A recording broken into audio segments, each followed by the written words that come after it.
Hello friends, நான் தான் உங்கள் ரம்யா பேசுகிறேன். நான் வந்து வாரணாசி போயிருந்தேன் எங்கள் அப்பாவுக்கு திதி கொடுக்கறதுக்காக. அப்போ எடுத்த வீடியோ தான் இது. மார்னிங் ஒரு 5 o'clock எடுத்தோம். அந்த 5 o'clock பாருங்களேன் எப்படி வெளிச்சமாக இருக்குது. நம்ம ஊரில் 5 o'clockனா இப்படியா இருக்கும் சொல்லுங்கள் பார்க்கலாம். அதை பார்க்குறதுக்கு கூட அப்பர் லோயர்னு இருக்குது பாருங்கள். அந்த சேரில் உட்காந்துருக்கவங்களாம் ஒரு அமௌண்ட் கட்டிட்டு அதை உட்காந்து பார்க்குறாங்க. நிற்கிறவங்களாம் வந்து ஃப்ரீயாக வந்து பார்த்துட்டு போகிறாங்க. ஆனால் மார்னிங் நல்லா தாங்க இருந்தது. கொஞ்சம் நல்லா ஸ்பிரிச்சுவலாக கொஞ்சம் நல்லா கனெக்டாக இருந்தது. இந்த ஆரத்தி பார்த்துட்டு அதுக்கப்புறம் நாங்கள் போட்டிங் போயிருந்தோம். அந்த போட்டிங் வந்து பார்த்திங்கன்னா பர் பர்சனுக்கு 100 rupees சார்ஜ் பண்ணாங்க. ஆனால் ஒர்த்து தான். நாங்கள் அந்த ட்ராவல் பண்ணும்போது அவ்வளோ மனசுக்கு ரிலாக்ஸாக இருந்ததுங்க. அப்படியே அந்த வாரணாசி சுற்றி பார்க்கும்போது அப்படியே நம்மளையும் மீறி ஒரு அமைதி வந்தது. அது எப்படின்னு சொல்ல முடியல. சைலண்ட்டாக இருந்தது.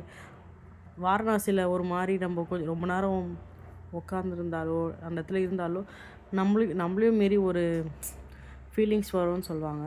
அந்த மாதிரி தான் இருந்தது அங்கே. அதே மாதிரி அங்கே வந்து டெட் பாடிஸ்லாம் எரிச்சிருந்தாங்க. அந்த டெட் பாடிஸ்லாம் நாங்கள் பார்த்தோம். கிட்டத்தட்ட 4 டெட் பாடிஸ் எரிச்சிருந்தாங்க. அந்த 4 டெட் நீங்கள் கேள்விப்பட்டிருப்பீங்க, வாரணாசியில் வந்து பொணம் எரிஞ்சால் ஸ்மெல் வராதுன்னு சொல்லுவாங்க. அது உண்மைதாங்க. அது வந்து பார்த்திங்கன்னா ஸ்மெல்லே வரல. பட் ஆனால் என்னென்னா அந்த சைடு கிராஸ் பண்ணி போகும்போது ஒரு மாதிரி நீச்சு ஸ்மெல்லு வந்தது. அதை மட்டும் சொல்லணும். ஆக்சுவலாக அங்கே என்ன நடந்தது ஃபேக்ட்டு சொன்னாங்க பாருங்கள். நீங்களே வேணால் பாருங்கள், வீடியோவில் பாருங்கள். 4 டெட் பாடிஸ் எரிஞ்சிட்ருக்கு பார்த்தீங்களா. ஸ்மெல்லே வரல. நான் கிட்டேயும் போய் வீடியோ எடுத்தேன். ஆனாலும் எனக்கு ஸ்மெல் வரல. ஜஸ்ட்டு அந்த போட்டில் போகும்போது தான் என்ன ஒரு மாதிரி நீச்சு ஸ்மெல்லு வந்ததுங்க. இப்போது அந்த வாரணாசியில் பார்த்திங்கன்னா நிறைய இடத்துல வந்து பாடி எரிக்கிறாங்க. அதில் வந்து பார்த்திங்கன்னா மணிகர்ணிகா காட், அப்புறம் நிறைய சில பேர்லாம் இருக்குது. அது எல்லா பேரும் எனக்கு தெரியல. நல்லா அந்த பில்டிங்ஸ்லாம் பாருங்களேன்.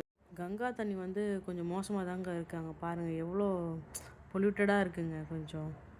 அதெல்லாம் கொஞ்சம் கவர்மெண்ட் சரி பண்ணால் நல்லாயிருக்கும். ஃபாரினர்ஸ்லாம் வந்தாங்கன்னா நம்ம கண்ட்ரி சிவிக் சென்ஸ் இல்லை அப்படி இப்படின்னு சொல்கிறாங்க. ஆக்சுவலி சீரியஸ்லி நான் அங்கே காசிக்கு போயிருந்தேன் பார்த்தீங்களா. அங்கே சுற்றி எப்படி எங்கே பார்த்தாலும் பான் குட்கா மின்னு துப்பி போட்டிருக்காங்க. அந்த இடத்தையும் நாஸ்தி பண்ணி வச்சுருக்காங்க. சீரியஸாக சொல்கிறேன்.